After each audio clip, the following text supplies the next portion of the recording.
Hello. Shut up, all of you. This is why. This is why. This is why you can't get a nomination for an award. Because you can't even let the host introduce the damn podcast. Oh, it's gonna be a thing now. If you had a little more respect for the sanctity of the institution of podcasting, you people would also be spamming social media today with your any award nomination. But no, you have to make noise, you have to interrupt. Yep. And so because of that, that's why you can't have nice things. Damn. Pretty much, yeah. I don't think that's it. It's an honor to be nominated, right? But we weren't nominated. You weren't even nominated. You were submitted, but that's about it. That's okay. Aww. I think part of the problem. Really good podcasts out there. We put submitted on our little podcast. Submitted to the Ennies.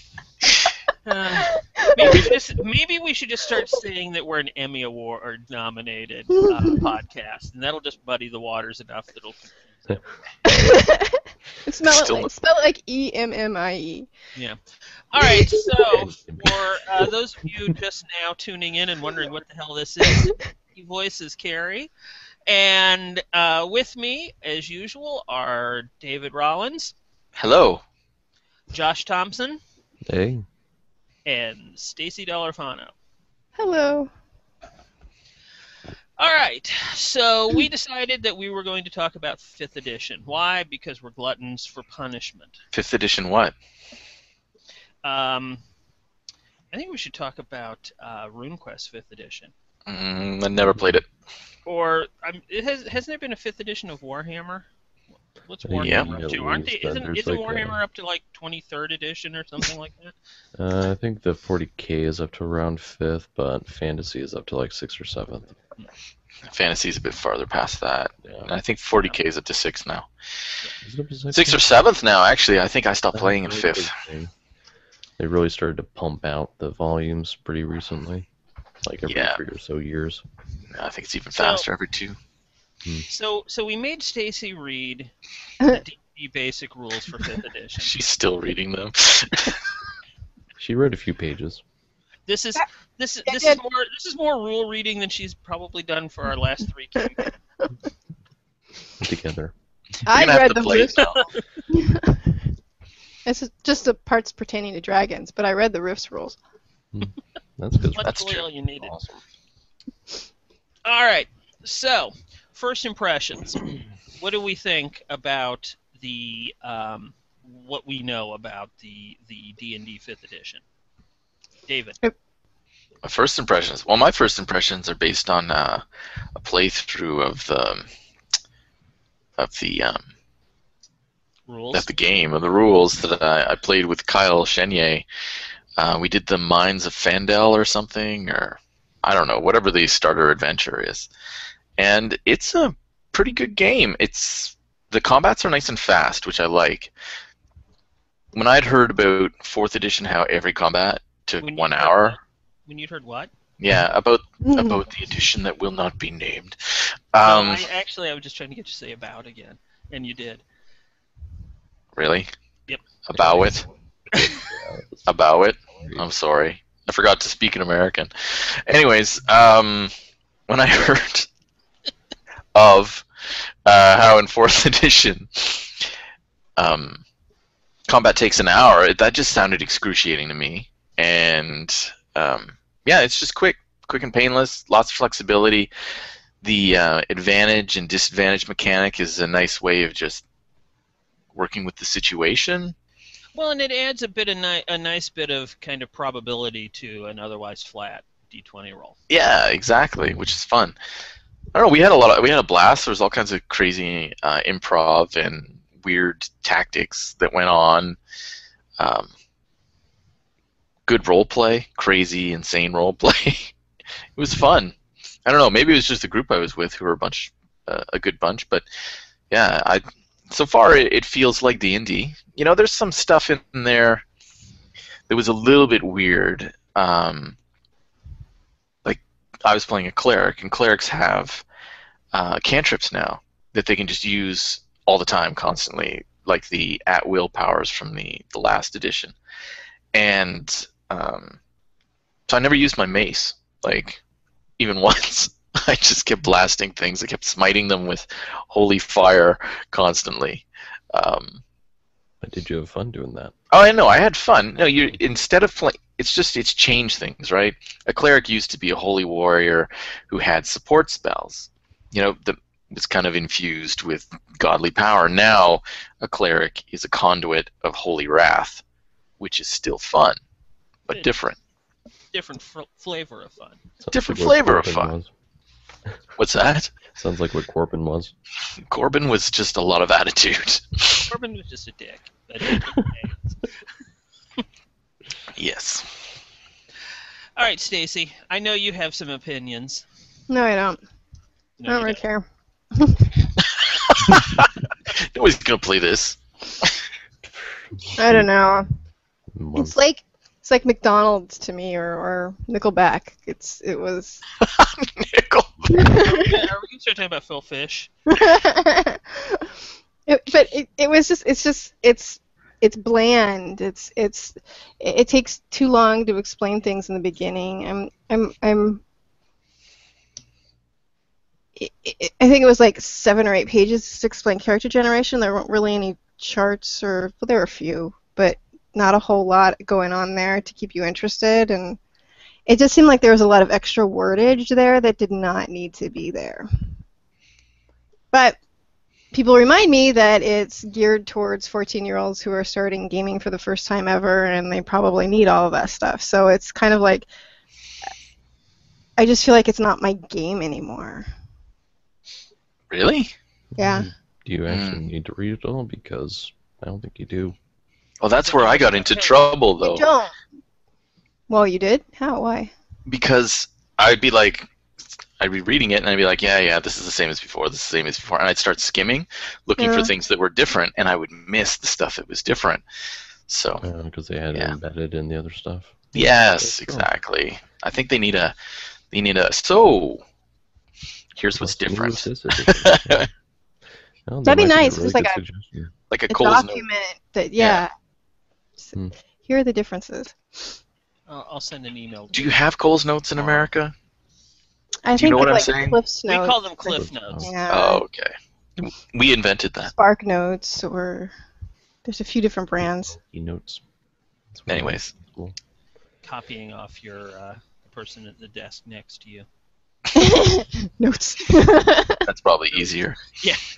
Anyway, if there was some kind of, document for the experienced players, that would be great. That would be awesome, because I also don't need to read Introduction to Role-Playing for the 37,000th time. Nope. Yeah. All right, Josh, what are your first impressions? Well, it certainly is closer to a return to the previous editions from 4th edition. I mean, it kind of does make 4th edition the black sheep of the edition family so far. And I think that's good. I mean, it means a lot of this content can probably be used with the older editions. So any adventures that come out, any supplementary books and stuff can probably be hacked relatively easily to fit any of the previous rule sets. So more content all around. Stan Shin has got a worksheet for converting first edition monsters up to the new edition. Yeah, well, there you go. I mean, so that's good stuff all around. Yeah, and it looks like the math is fairly uninvolved. So. Didn't somebody patent that? Probably. Math? No. Math, yeah, math has been patented, along with the zero and the wheel. And well, any changes that are there, I think, are pretty good in the long run, since it does keep the game, I think, more engaging and moving along at a nice clip, instead of having certain people just sit around a lot because they chose a class that might not do as much as others. I like the backgrounds as a way to customize. Yeah, that's a good one too. I thought that was pretty cool, and I can see how, if you wanted to create some implicit information for your setting, you could make up a set of custom backgrounds for it, Yeah. and then let your group change choose from those. That would help. I think explain creating the custom world. material with this rule set is pretty easy. Yeah, it does look really easy. So it's good stuff. Now, obviously, David's not going to. Well, his answer is going to be yes, but the next question is, did it inspire you to want to play? And since David played, obviously, he's going to be yes. So, Josh. Does that mean I don't get to answer? Yeah, you don't get to answer. We're skipping you. Yeah, I'd like to try it, certainly. I mean, I usually like to try most of the games that come out, so I mean, that alone doesn't really say much, but I think it would be fun to play, though. Stacy. David's description of it did more for me wanting to play than the actual book did. Well, thank you. You're welcome. I can answer that question with it still being interesting. Like I'd be able to stop you. So. No, you can't stop me. I'm on a roll now. What it inspired me to do is play a science fantasy campaign, which we were talking about online. We were chatting about it. Mm-hmm. But I think this rule set, because of the way it's set up without the Vancian restrictions, and it's a little bit different, and with what you can do very quickly with backgrounds, I think science fantasy would be the way to go with this. Like that crazy world you were talking about in a godhead or something from Guardians of the Galaxy, or some crazy sword and planet thing.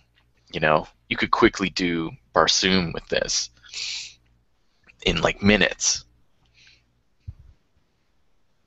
Even racial backgrounds and customizing like a set of races. Like I wouldn't feel thinking, oh no, I'm going to wreck the balance or any of that if I just threw some stuff together based on what I see for the other races that are in there. I find this edition, it looks free and fun again. Like free as in open to play with. Whereas 4th edition was really tightly wound and really tightly balanced, and it looked like any change could unravel the whole thing. Now, actually, the things that David was talking about made me think of some of the things that Stacy was politely complaining about online earlier today. Politely. Well, compared to some of the internet, yes, it was very polite. Oh, okay. Wow, that's amazing. Okay. Because one of the things that you were talking about were in regards to the racial background. You felt it was a little restrictive. I didn't like the way they described the races. I didn't like that they put in there things like hobbits are generally good, or halflings, or those kind of things, or because they made it specific to a world is what it is, and it's specific to the D&D world, and then interspersed everywhere there's all these quotes from Forgotten Realms and from Dragonlance. It's advertising, and it's all kind of sunk in, and I would just love it if more often games, because this is how I run. I don't want my world pre-created for me. I want to do all of that work myself, and I would do the building of the things, which sounds like it might be a good system for doing that. But everything's so it's like the world lore is interwoven into the rules, so you can't just say I want the mechanics alone, and I don't want all this other shit about what. Yeah, but this was a free document. Those are always good, or. Yeah, there is that. Yeah, it's a free document designed to make you buy the rest of the books. Of course, they're selling it. I mean, even in the character generation section, they have R.A. Salvatore building Bruno the dwarf. Yeah, I thought that was kind of lame. I thought that was really lame, actually. Well, I mean, they needed some. I thought it was put in there for people my age. Yeah, really? Not about it. Yeah. We have a term for that. It's called fan service. Well, it's like the shower scenes in anime, but with more dwarves. Mm-hmm. You're really into that in this. There you go, David. Did I just ruin the new edition for you? No. You just made it better. That's bad. Falls right into that science fantasy sweet spot. No, and really, from everything that I've seen, I think that we're going to get a lot of customization stuff in the actual books themselves. I think if you pick up the Player's Handbook and the Dungeon Master's Guide, that we're going to see a lot more about making it your D&D rather than it necessarily being their D&D. I hope That's so. where it was originally, right? The Dungeon Master's Guide, the first edition, had all kinds of crazy stuff for like taking off into different directions and making like a Western game or a science fiction or whatever you wanted to do with it. And they might be getting back to that direction. I just don't see how, with the character creation as it is, how you can do it without putting in stuff about an implicit setting. Well, I mean, Elves are it's really elves. just backgrounds and stuff. Well, But elves are kind of boring. Well, I mean, but they So are could say hobbits. things like they're always good, or they're mostly good, or they make these kind of statements that actually color the world, and Yeah, but Well, that's then- also it's just not interesting to me. But that's also more fluff than mechanics, where Yeah, well, means that's it. It's easy enough to reskin that. But see, imagine somebody like me who I don't like reading rules. I hate it. I want it to be actually displayed to me in the easiest to understand way possible, and I just want to be able to wham bam, thank you ma'am, get through, look what I need to find it. And in games anymore, you have to sort through all of this crappy fluff text that you don't even care about in order to get to the mechanics that you do care about. And I hate that. Yeah, I received a game recently for reviewing, and I think I actually skipped the first 10 pages because it was just fiction. was it the World of Darkness game? Because they did that a lot. No, because that would be about 40 or 50 pages. Oh, that's Yeah, true. yeah, True. they do. Yeah, yeah, And then they'd hide the mechanics in there. and- yeah, Yeah. yeah. They do that. Yeah. But I feel kind of sorry for the people that wrote these things because, I'm going to be writing a review of this and I just skip over the part that their contribution to the game because it has no bearing on what that has anything to do with the game. Mhm. So, Yeah. oh well.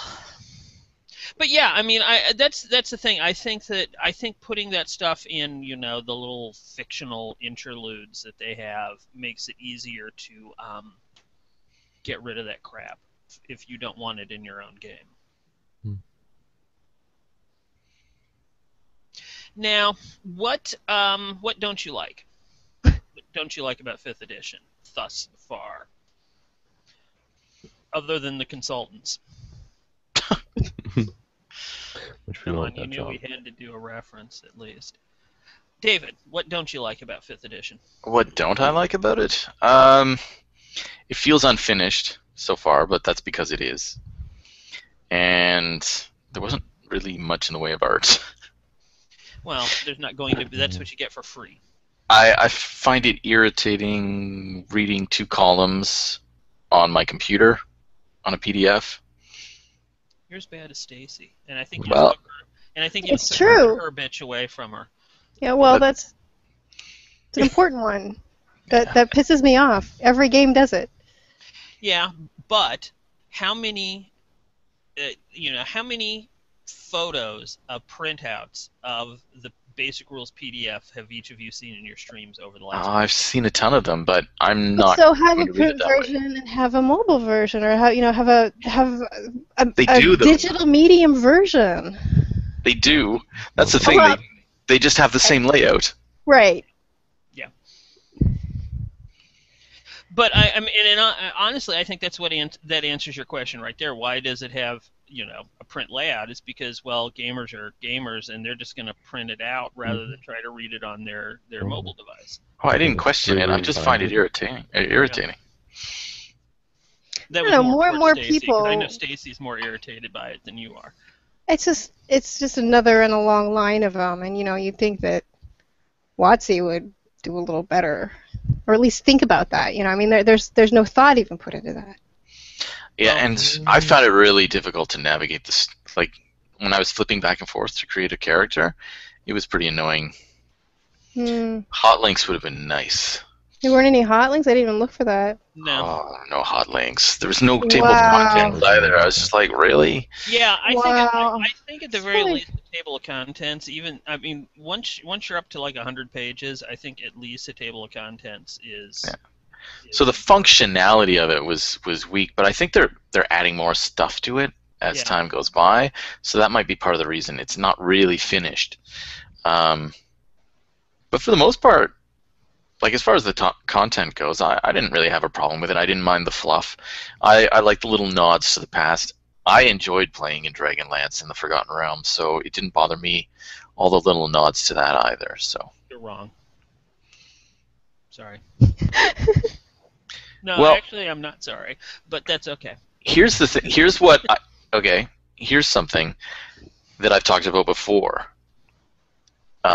Fourth edition. Again? No, it's not going to be about Vietnam. Fourth edition was clear. Like the starter box was clearly marketed to me with the Elmore on it and the layout same as the old red box, like the Mensa red box, and yet the content was not for me. This book was clearly the content was aimed right at me, a 40-ish gamer who started in the early 80s. Well, you know, I have the starter set and I have the 4th edition red box, and they're both basically the same thing.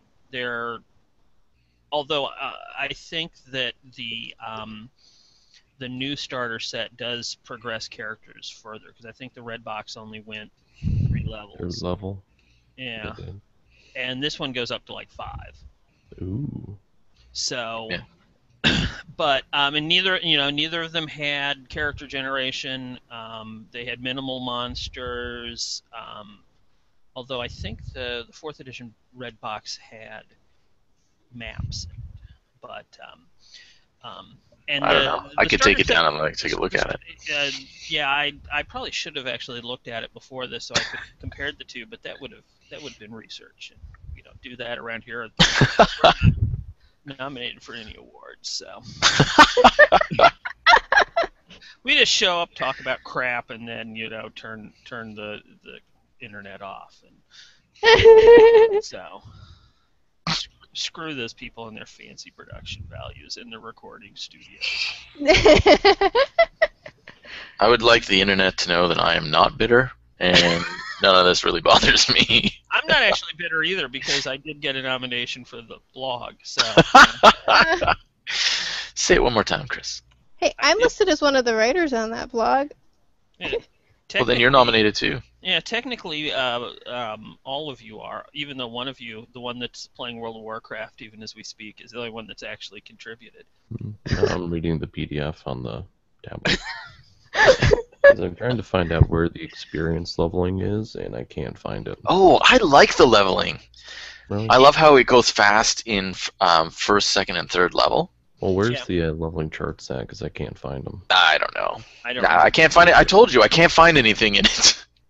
I think that was the thing I didn't like about the document. I think it was near the back. Maybe. Who knows? Yeah, I thought There's no table of contents. I thought Are it you was listening, Mike interesting. Merles? Are you listening, Mike Merles? We want a table of contents. No, we know he's not. Because and hot links. For free, we would... you don't get a table of contents.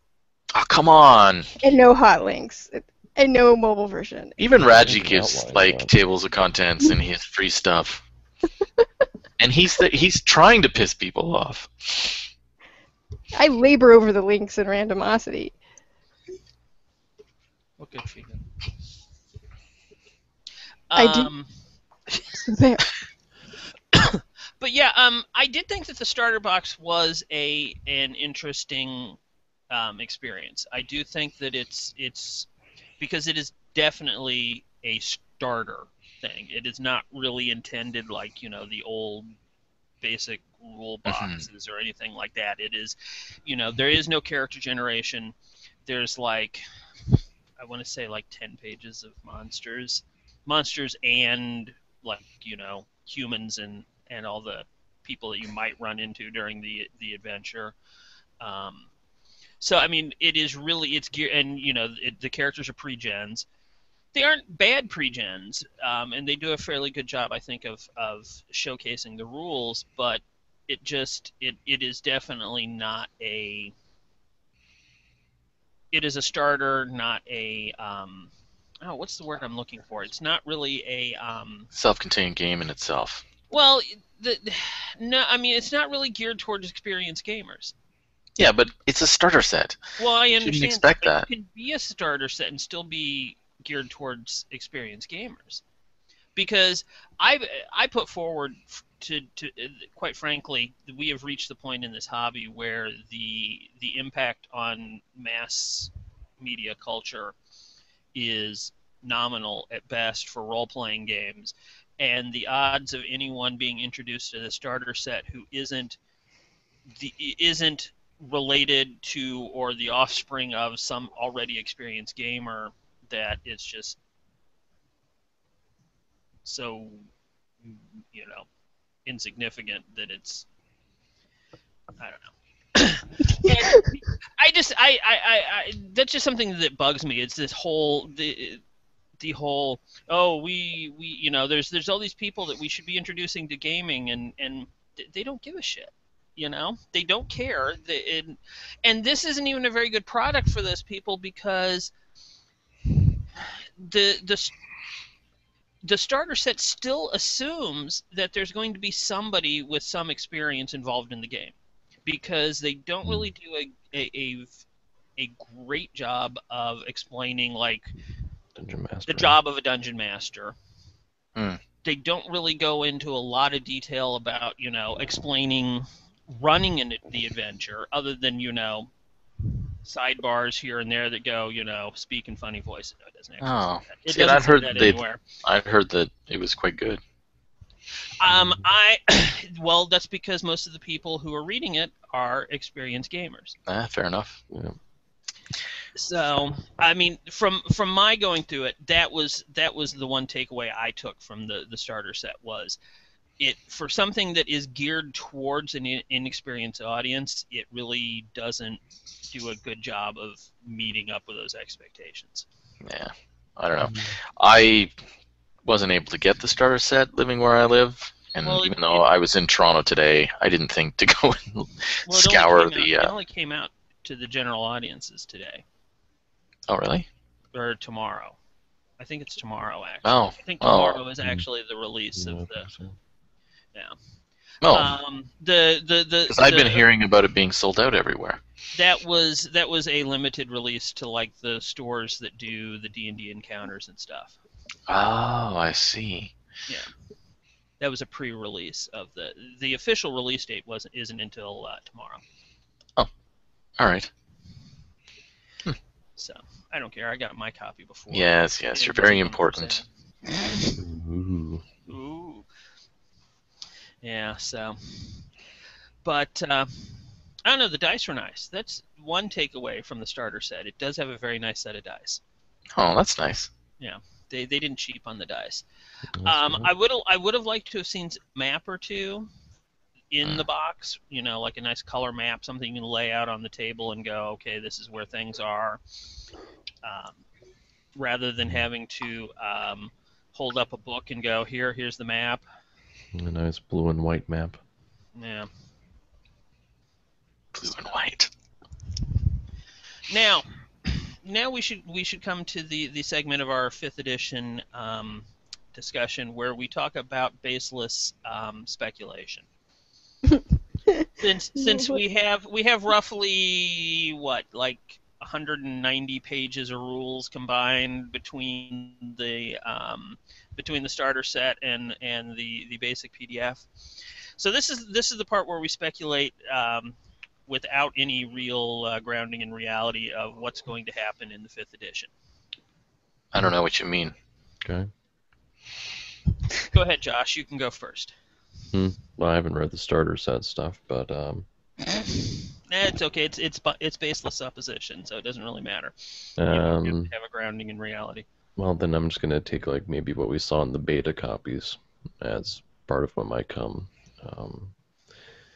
And I basically see a ton of customization material. That's going to be one of the biggest sellers, I think, since that's usually one of the biggest sellers. And also a lot of adventures, which are also going to be backwards compatible with older editions to get all the old grognards to buy them as well. And that's probably going to be most of it. It's probably going to be a pretty standard D&D release for the most part. Stacy. I have nothing to contribute to this. What? Really? Not even a little bit. It'll cure cancer. They're going to come with rocket. Cure cancer. Rocket packs. All right, I'll go. I just think it's going to be a standard D&D release, and kind of milquetoast. I think one of the benefits to the basic rules PDF is that it's going to push the sales of adventures, and we're going to see a lot more adventures in this edition. Well, that's also why I said. I mean, That's a good question, huh? you give that taste for free that you want them to do something, and obviously, as you commented, they spend a lot of time in the basic rules PDF talking about Dragonlance and Forgotten Realms. I think that means we're going to see a return to the settings that we saw in 2nd edition. Oh yeah. When you see like things like ideals, the racial backgrounds, and the character backgrounds, that's what that stuff is going to be full of. Whole new backgrounds, specifically tailored to each setting that they put out. I think you're going to see a lot of that. Different rules, magic items, monsters, because none of that is in the basic rules. You'll see that in setting rules. Mm-hmm. But also, since players don't need to buy a player's handbook anymore, since they have all the rules and stuff to get started, they're just going to come out with a lot of the little, like the Black 4E, books. Yeah, the little 4E character books, that have a bunch of different character classes and stuff in them. Because then you can just buy one of those and basically get your own little pieces of the handbook. I think we'll see a return to the 2nd edition complete. The complete handbooks, yeah. Really? Yep. Oh yeah, we'll see complete fighters, complete paladins, complete rangers. We're gonna see all that. There'll be like a whole bunch of different, and again, it'll be backgrounds and ideals and specific applications of the skills, spells. Absolutely. Yeah. That's one thing. I'm glad you brought up skills. That's one thing actually that I thought that was. I didn't think I was going to like it when I first started reading the rules. Getting rid of the whole untrained, trained thing, where basically you can just do a skill because it defaults off of your ability check, which is very GURPS in its approach. It's very simple. Yeah, but at like first I thought I wasn't going to like it, but then the more I read about it and the way it works with proficiencies and advantages and disadvantages, I really liked that. I like the idea that it kind of takes some of the limits off of your characters, because you can make a dodge check regardless of what your character class is. Mm-hmm. I like the skill system quite a bit, and the thing that you hate, that I agree with, the fact that often it's set up for failure. It's not that hard to set it up so that you're most likely going to succeed, especially since with the rolling mechanic for character creation, chances are you have a bonus in anything that you're going to try. That puts you over 50% right there. Mm-hmm. If you can then create some kind of advantage by setting up the situation so that it works easier for you. Or playing to your character's background. Or engage your character's background. All of a sudden you're at advantage, which means you've increased your odds even more for success. Mm-hmm. So characters start a little bit more heroic than they used to. But they still don't have... What I like about, because I mentioned this earlier but I didn't elaborate on it, is how 1st, 2nd, and 3rd level happen very quickly. Or 1st and 2nd anyways. Mm-hmm. Happen extremely quickly. But a lot of the stuff is spread out. And for clerics, which is the class I read the most closely because I had to play it, was you don't get to channel. Like you can't turn until second level, which is funny because in the original rules you started off with turning but you couldn't cast spells. Now you start off with spells but you can't turn until second level. But second level is like what? 250 points or 300 experience? 300. Yeah, it's 300 XP to get to second level. Yeah, so you should be able to do that in 4 hours. You know, a 4-hour session. Chances are you'll level the first time you play. You know, it's interesting because I think it sort of follows the experience that we had with Swords and Wizardry when I adjusted the XP. Because basically you guys went through the first few levels rather quickly, and then you kind of plateaued around the middle, and things got to be tougher for you guys. Yeah, around level which was fine at that point. So. Yeah. At that point, you're quite competent. Yeah, which I kept telling you was going to happen, and you wouldn't believe me until it actually happened. Okay, back then maybe I didn't believe you. I had no reason yet. I will say one change that I really do like is that you can use armor while casting spells. That's pretty awesome. Yeah. As long as you have the armor proficiency, you can use any kind of armor. Which is great. I'm going to have full plate mail wizards from now on. Of course you will. Do you lose out on something else, or? Nope. You just have to have the proficiencies for it. Yeah, but to get the proficiencies, you have to have whatever it is. Well, not just that, but you can't just pick armor proficiency with your wizard. Chances are you have to have some kind of people were discussing this online, and one of the ideas they came up with is you'd be giving up something in your progression in order to get those proficiencies if you change the background or whatever. But that's something you'll see custom backgrounds and stuff like that, these warrior wizard types. Well, I think it would just be a trade-off, one proficiency for another. If you want to be proficient at armor, you lose proficiency at, wands or something. Yeah, maybe. Yeah. So. That would be cool. So, D6 hit dice for wizards, good or bad? Oh my god, after playing it, good. Holy crap. Even the goblins are friggin' lethal, man. Really? Oh, yeah. Yeah, you need it. Absolutely, you need it. Like, everybody was complaining about having more hit points when we started. Everybody's like, oh, this is dumb, And then we got into it. We came close to a couple of TPKs with goblins. And we're like, yeah, okay. All right, we'll take our hit points. I'm glad I have full hit points at first level. Yeah, because I saw somebody talking about they were going to be playing, and they were going to be playing a wizard, and they were bitching. Yeah, that was the game that I played. And then afterwards, it was Jensen. Yep. Then afterwards, he was like, "Wow, I'm so glad I had 6 hit points." Oh yeah. Her character went down once or twice, I think. Ooh. Yeah. That's pretty cool, though. I think that right there, though, is what a lot of the older D&D players are looking for. It's scaled. It's still just as lethal.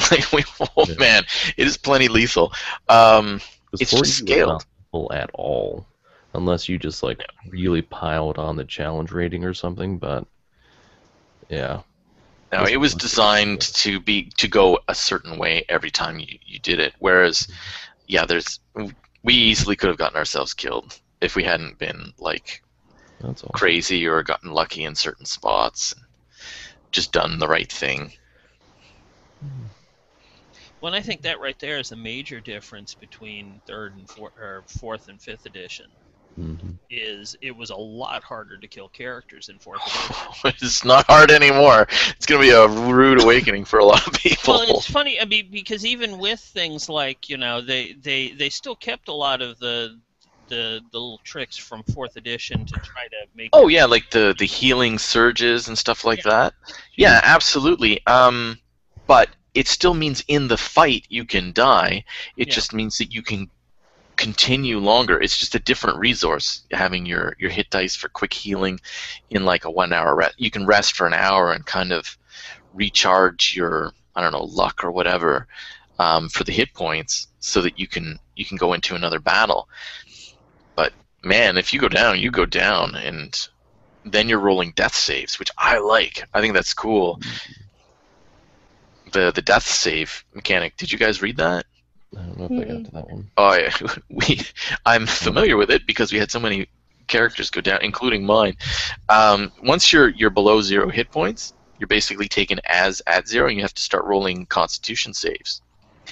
And once you've had either 3 that make it or 3 that don't make it, you're either alive and you're stabilized, or you're dead.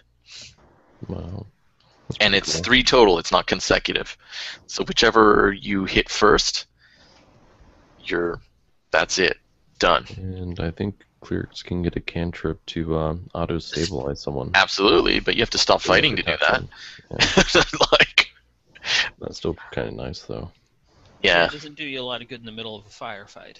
No, it doesn't. Actually, we had the mage went down. It's like, oh, are you going to stabilize me? I'm like, I'll wait till you fail a couple of saves first, and then my character went down. It's like, oh no.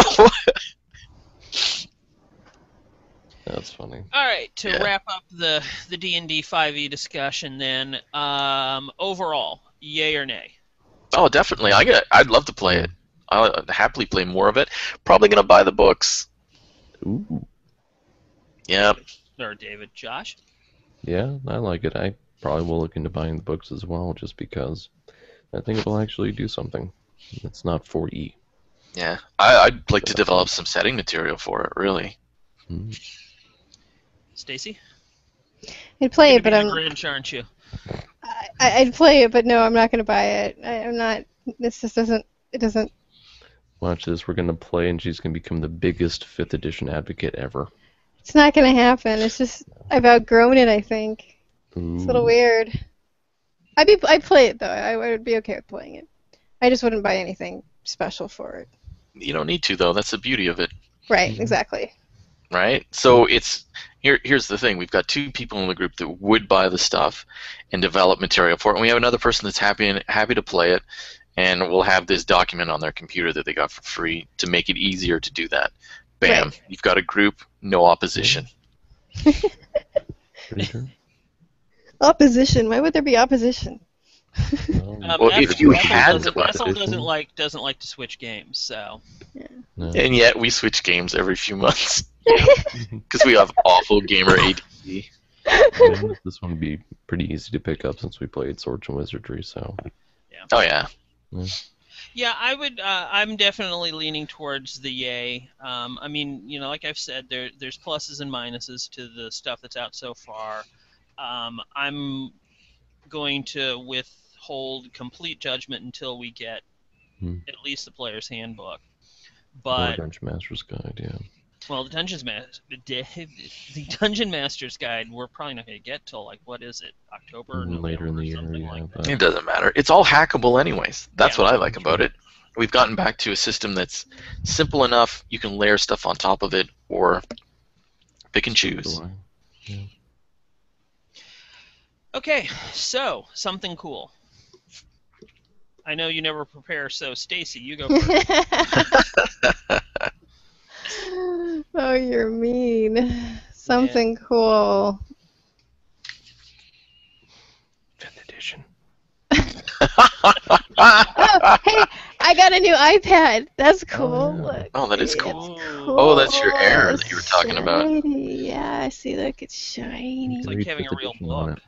Heck, and if I go, it does really. That's what I was reading the PDF on. It actually it does really well. It looks nice. Is it small? Okay. Yeah. Or do you just have ginormous hands? It's a little bit smaller than the iPad, the Not Mini, the Not Air one. Here I'll show you the difference. See, this is my iPad Air, and this is my iPad Mini. Mini Air. Well, that's useful for everybody who's listening to this. It's not a huge difference, but it's obviously a difference. But it's a difference. I mean, Yeah. it makes a pretty big difference when I'm using it. But the could see processor, yeah. It was really nice flipping through the rule book on this. I am actually kind of looking forward to using it for that and not buying books anymore. I just don't have anywhere to put them. Yeah. Fair enough. Yeah. All right. Josh, what's on one of your screens? I got Divinity Original Sin a week or so ago, and it's basically the newest computer RPG that's a lot like the older games, like the old Baldur's Gate games, the original Neverwinter Nights game, and all of that. And it's really excellent. It has a lot of interesting mechanics, like being able to use different elements together in the world, and like setting people on fire and then hitting them with an acid spray that ignites and explodes and Remember that and stuff strategy. like that. And so it's a lot of fun. It's a really great game. Yeah. David. Well, I have a couple of things that are cool. One I'm not sure about because I only just got it today. My Lamentations of the Flame Princess backer copy of Doom Cave of the Crystal-Headed Children, the free RPG Day thing that he put out, came in today. And what I've read of it so far is pretty cool. So that's great. But I can't say for certain it's cool until I've actually read it. So I'm going to fall back on what I was going to talk about before, which is Netflix has an exclusive on Knights of Sidonia, which is a crazy anime program, which is really enjoyable. It has nothing to do with the Muse song of a similar name. I don't know. I couldn't tell you that. It's way too violent for my kids, though. I wouldn't I wouldn't watch it with them. It's the violence is really graphic, but the way they deal with it is very mature. I mean, you have a lot of people. You have characters who are like it deals with the aftermath of death very well. Characters who are killed actually have an emotional impact on the people around them. There's characters visiting memorials, being messed up about it. I think that's making bad choices. A very anime sort of thing, though. Maybe. Sounds very Macross, and it's. It is very Macross, because it's basically this giant ship in space that's being attacked by aliens constantly. So, yeah. Do they fight aliens with song? That's the important part of it. There are no real uses of song. That sucks. It's bad. Sorry, can't talk about it anymore. But it's really good. I enjoy it. Check it out. Yeah, actually, that's on my list, and I keep forgetting about checking it out. So yeah, I need to. I think I'm almost finished the first season. I'm one away, and I've been watching it in subtitles. People tell me that the dubbing is really good, but I don't have access to that because I live, in Canada. America. Yeah, we don't just remove culture by wiping it out with dubbing. So, Whatever. We can remove culture by giving it Snobby Canadians. blankets full of small. You guys are a melting pot. We're a cultural mosaic. What? It's a different approach. A cultural mosaic? Seriously? They Yeah, have the that's- Frenchies, they have the Englishish, and then they have the Irish, Scots Irish over there. Yeah. And then the Eskimos. Oh, yeah. Don't forget about them. Eskimos, and they're Inuit, 150. whatever. They don't like No. to be called Eskimos. They're Inuit. Well, they can drive down here and tell me that, and it'll be fine. That's likely. You can't get to Georgia on a skidoo. I bet you could. You probably could. But, Not without wrecking the wheel. yeah. My something cool is I'm going to go with the pilot for the upcoming TV show Constantine. It fell off the back of the internet. Oh, I and, see. Well, I blogged about it a week or so ago because apparently both the pilot of both Constantine and The Flash fell off the back of the internet. Oh, really? Yes. You need to send me a link. But Constantine is really good, even though apparently they're already making changes to the show. The female lead is going to be replaced with a new female lead, but if you've read the Constantine, any of the Hellblazer comics, you know that Constantine supporting cast really have a fairly It's a revolving shelf door. life. So, I mean, yeah. So I almost gave something away. I don't want to, but That's fine. of the two, I really like Constantine better. It was a really good adaptation of the character. They hired someone from the UK to play him. which is, a big plus. He actually Because kinda he has looks- bad teeth? and an accent. Okay. He, Accents aren't that hard to do. Yeah, I know, but Keanu Reeves could pull one off, so. Well, you can't say "whoa" with an English accent. I bet you could. It just would be really scary. But yeah, it was interesting. I mean, it was there was sort of a nod to the movie, but at the same time, it was very rooted in the comics, and there were a lot of Easter eggs for comic fans. So. Oh, that's awesome. Of the two, I honestly I think I liked the Constantine pilot better than I liked the Flash pilot. It's not that the Flash pilot was bad. It just I think Constantine was better. And I'm really looking forward to, from the things I've been reading online, to the Gotham show, because it looks like it's going to not suck, as opposed to what I had thought previously that it was going to really suck. That's always good. Yeah, not sucking is always good in television or in any sort of Thing. Yeah, well, it depends. There's some things that it's good when they suck. So, but we won't go into that here because this is a family-friendly podcast. Yeah. Yeah, and on that note, we should wrap up for another 2 weeks. Actually, I think we have 2 more before Gen Con, I believe. Yeah, Gen Con. Oh, that's soon. I have to buy plane tickets still. Yeah, you better buy those quickly. But yeah. actually, we're going to have a podcast the week of Gen Con, so. Fun. Exciting. Yeah, we'll be For all you guys. cool and we'll be all cool and stuff. And Dave, I'm a Canadian and I'm not allowed in the country for the cool stuff. Yeah, it's all those drug trafficking charges. Yeah. That'll do it. And on that note, it's time to wrap up another episode of the podcast. So say goodnight, everyone. Night, Good night. And I don't have a record for drug trafficking.